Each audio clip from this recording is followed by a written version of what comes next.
Well, Shabbat Shalom. No, it's not the weekly Sabbath.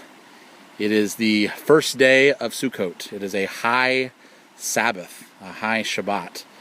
And this is the beautiful little creek river that I'm camped next to here for the Feast of Sukkot. Very, very relaxing. This is Daniel Yochanan Lee with Torah Restoration Ministries, and the website is www.spiritandtorah.com. And happy Feast of Sukkot. So today, it's a high Sabbath. The first day and the 8th day are high Sabbaths, and today is October 1st, or what we would call the 15th day of the 7th Hebrew month. And if you go to Leviticus 23, you'll find out that on this day, we're not to do any work, we're to rest, and have a holy convocation. Now, convocation is just a fancy word for a get-together. You get together with like-minded believers, you praise Yahshua, you love Him, you offer up sacrifices of praise. And that's what we're to do on this day, among other things, like feasting, eating, drinking, making merry and rejoicing, because this is the Feast of Sukkot. Now, in my previous videos, we talked about how Yom Teruah is the next festival to be fulfilled. It will be fulfilled at the first resurrection, the last trumpet. It's going to happen, and I believe it's going to happen on Yom Teruah 2017. Then you have Yom Kippur, which is the day that Yahshua will return with His saints. It's also the day after the 1,000-year reign of Messiah that the great white throne judgment will occur. When the heavens and the earth roll away, and no man knows the day or the hour that that's going to happen. It'll be sometime after the 1,000 years. Now, all through that 1,000-year reign that Messiah rules from Jerusalem, it says that all nations will come up to Jerusalem once a year to keep the Feast of Sukkot. And those nations who do not, or those families of the earth who do not, they will receive no rain. Now, we're keeping Sukkot every year during that 1,000-year reign. The whole earth is, because we're preparing for something, the fulfillment of Sukkot, which happens after the white throne judgment. You see, after the white throne judgment and the final fulfillment of Yom Kippur, you then have the ultimate fulfillment of the Feast of Sukkot. In fact, you can read about it in Revelation chapter 21. It says that when the new Yerushalayim descends upon a renewed earth and a renewed heaven, that it's like a tabernacle. Because Yahweh is now tabernacling with man in the fullness. Now, don't get me wrong, the 1,000-year reign is going to be awesome. But you know, even though it's going to be awesome and we're going to rule and reign with Him, there's still going to be people on earth who are going to live and die. After all, there'll be people born during the millennial reign, people who did not receive the mark of the beast, but who never turned to Yahshua, and so they weren't resurrected on Yom Teruah, and they survived the tribulation, and they're on earth as regular human beings, and they're living and dying. And for 1,000 years, you're going to have this happen. And Satan's going to be bound in that pit for that 1,000 years. So these people who live and die, they're going to have an opportunity to turn to Yah, but they're also going to have a test, a great test at the end of that 1,000 years. There's going to be a lot of people on earth at that point. You think about 1,000 years of no war, where Yahshua is ruling and reigning, where living waters are gushing out from the New Yerushalayim to the east and to the west.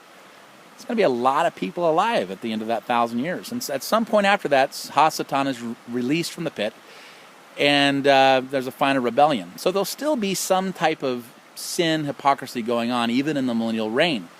Although those who are a part of the first resurrection on Yom Teruah 2017 will, they'll be as the angels, ruling and reigning with Yahshua here on earth. However, in the new heavens and new earth that happens after the millennial reign and after the white throne judgment, in that final ultimate fulfillment of the Feast of Sukkot, no more pain, no more sin, no more death, nothing. It's all been done away with. There's no more sea. It's going to be an awesome and glorious time. And that is what the Feast of Sukkot points toward.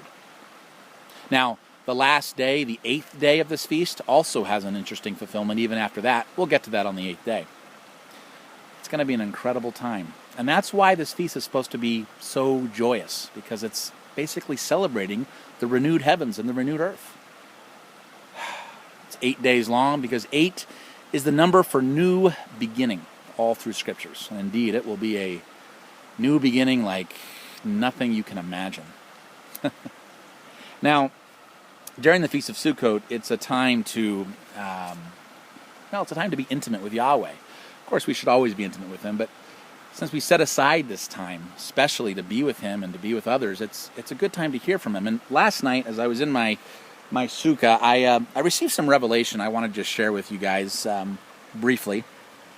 In 1 Chronicles chapter 28 and verse 8, it says, "Now therefore, in the sight of all Israel, the assembly of Yahweh, and in the hearing of our Elohim, be careful to seek out all the commandments of Yahweh your Elohim, that you may possess this good land and leave it as an inheritance for your children after you forever." What jumped out at me about that verse was to seek out. See, we're not supposed to be passive about the Word and about Torah. We're supposed to seek out these commandments. We shouldn't wait for other people to lead us into those commandments. We need to go to the Torah ourselves, and not just the Torah, but the entire Scriptures, from Genesis to Revelation. We need to seek out His commandments. There are still things that I'm continuing to learn about the Torah and about the Scriptures, and I imagine that's going to go on for eternity.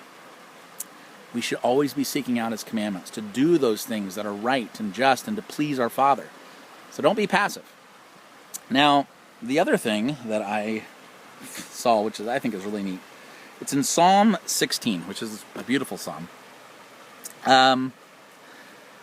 In verse 8, it says, "I have set Yahweh always before me, because He is at my right hand, and I shall not be moved."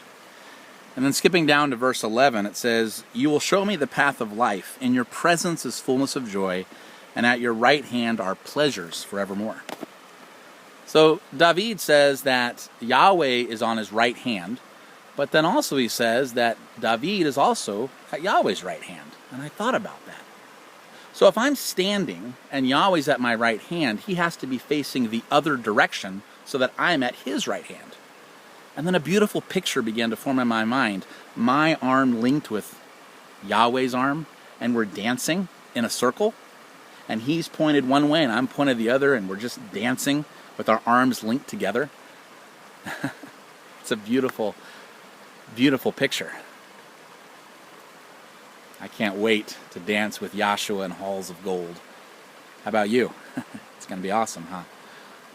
And it won't be just Yahshua, although He'll be the ultimate person that we'll want to be with, but all the saints will be there, and all the believers from all the ages.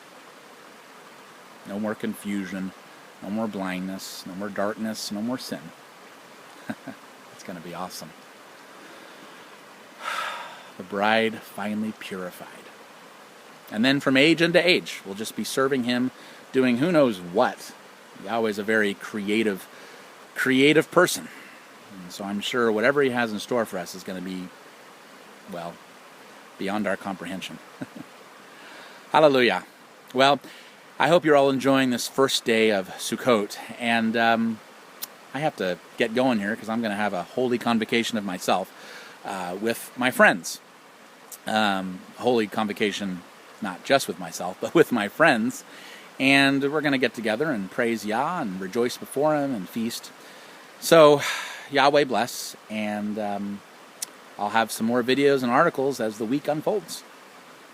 Don't forget to visit the website at www.spiritandtorah.com. And I pray that these videos and the articles and all these words would be a blessing unto you. Shabbat Shalom.